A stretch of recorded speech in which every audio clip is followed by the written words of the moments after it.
What's up, everyone? Welcome to the video. Today we're going to take a look at how to replace the battery in this Hyundai remote key fob.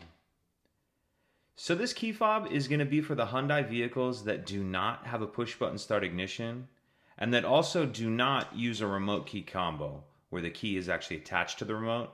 This is going to be for the vehicles that just use a standard fob as this one is. And it's going to take replacement battery CR2032. I'll put a link in the description box of this video to where you can purchase these batteries if you're in need. The other thing we're going to be using is a flathead screwdriver.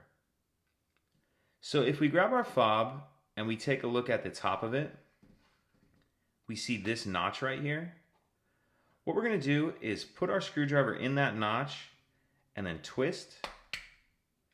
And as we do that, it's going to pop the shell apart.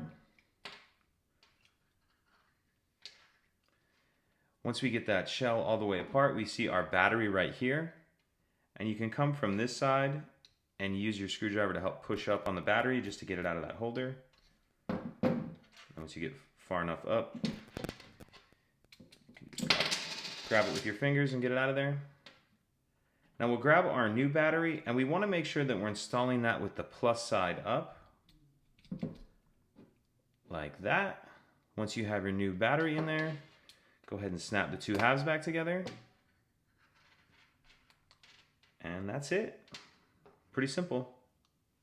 If you have any questions, please let me know.